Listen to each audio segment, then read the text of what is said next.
שלום, קוראים לי נעמה, אני מורה לגיאוגרפיה ותנ"ך ומחנכת פה בתיכון ליד האוניברסיטה בירושלים.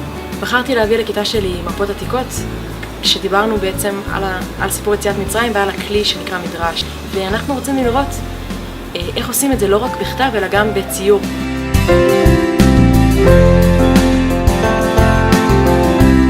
סיפור יציאת מצרים הוא סיפור שיש לו גם מסר פרטיקולרי ישראלי מאוד מאוד מאוד חזק וגם מסר אוניברסלי מאוד מאוד חזק, ובאמת ציירו אותו בכל מיני מקומות. יש לנו פה מפה אחת משנת 1695. המפה הזאת צוירה בהולנד על ידי אדם שקראו לו אברהם בן יעקב הגר.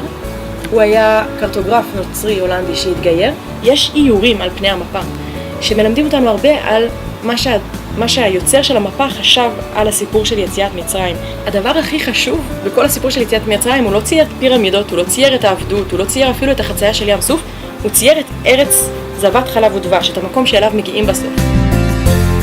המפה השנייה, מפה שצייר ג'ון ספיד, קרטוגרף מפורסם באנגליה ב-1651, הוא מצייר מפה של ארץ כנען, אבל בתוך המפה של ארץ כנען אנחנו גם רואים בצורה מאוד מאוד יפה וציורית וצבועה ועם המון איורים קטנים את הסיפור של יציאת מצרים. מה שאפשר לראות כאן, את המצרים רודפים אחרי בני ישראל לתוך ים סוף, את אזור המשכן וכל השבטים שמסודרים סביבו, את המן יורד על בני ישראל מתוך הענן, את עמלק וישראל נלחמים, ומשה על הגבעה הקטנה עם אהרון וחור מחזיקים לו את הידיים. יש פה המון פרשנויות לאיך התרחשו האירועים האלה.